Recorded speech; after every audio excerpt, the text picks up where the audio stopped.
Humingi po tayo ng update patungkol po sa bagyong Christine. Makakausap po natin sa linya ng ating telepono si Ms. Ana Cloren mula po sa Pag-asa. Ma'am Ana, magandang umaga po sa inyo. Ano po ang latest sa ating panahon? Yes po, magandang umaga rin po sa ating lahat. Ito pong bagyong si Christine ay huli po natin namataan sa may vicinity ng Tumawini, Isabela. At yung kanyang taglay na lakas ng hangin ay umaabot sa 95 km per hour malapit sa gitna at pabugso na umaabot sa 160 km per hour. Pa-west-northwestward po pagkilos sa bilis na 15 km per hour.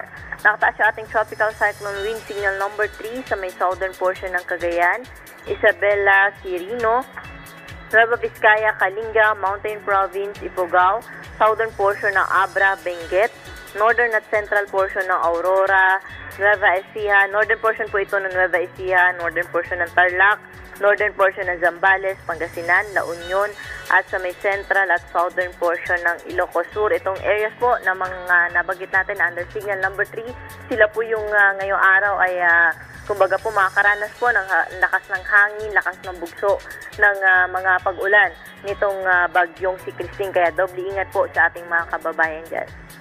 Signal number 2 naman sa may Ilocos Norte, the rest of Ilocos Sur, Apayao, the rest of Abra, the rest of Cagayan kasama ang Babuyan Islands, the rest of Aurora, the rest of Nueva Ecija, Bulacan, ibang bahagi pa ng Tarlac at Zambales, Pampanga, Bataan. Dito sa Metro Manila, signal number 2 pa rin po tayo, pati na rin sa may Cavite, Laguna, Rizal, Batangas, at sa northern at central portion ng Quezon kasama po dyan ang Polillo at Lubang Island. Signal number 1 naman sa may Batanes, the rest of Quezon, Occidental Mindoro, Oriental Mindoro, Marinduque, Romblon, northern portion ng mainland Palawan kasama ang Calamian, Cuyo Islands, Camarines Norte, Camarines Sur, Caranduanes, Albay, Sorsogon, Masbate kasama po Anticao at Burias Island.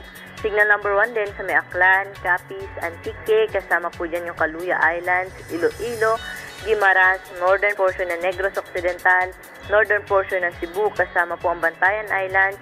Number 1 din sa may northern Samar, Biliran, at northern portion ng Eastern Samar at sa northern portion ng Leyte. Kung mapapansin ho natin, no, napakaraming areas po under tropical cyclone wind signals po natin dahil nga yung lawak nitong bagyong si Christine ay umaabot pa rin po sa 730 kilometers po yung kanyang radius. Kaya maraming areas pa rin po yung posibleng makaranas ng mga bugso ng hangin at mga pag-ulan dala nitong bagyong si Christine. Kaya doble ingat pa rin po sa ating mga kababayan. At base po sa ating pagtaya, ito pong bagyong si Christine ay posibleng lumabas po dyan sa may Ilocos region or sa may coastal waters po na Ilocos region ngayong hapon or ngayong gabi. At pero ngayong umaga po, yan po nandyan po siya sa landmass ng Isabela, babaybayin niya po itong Cordillera at Central Luzon area. So hapon, within the next 12 hours, saka pa lang po siya lalabas ng landmass po natin. Pero yung pag-exit po nito sa ating area of responsibility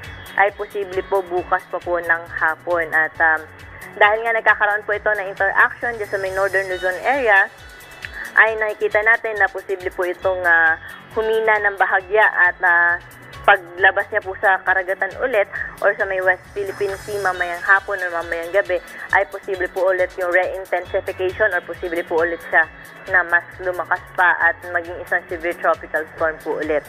At by that time or simula po bukas hanggang sa weekend, inaasahan natin na pabawas naman po yung posibleng epekto nitong bagyong si Christine sa malaking bahagi po na ating bansa. Kaya patuloy pa rin po tayo mag-antabay sa update na nilalabas ng Pag-asa. Yan po latest dito sa Weather Forecasting Center. Ito po si Ana Cloren. Magandang umaga. Doble ingat pa rin po sa ating mga kababayan. Maraming salamat po Ma'am Ana Cloren ng Pag-asa sa update patungkol sa bagyong Christine.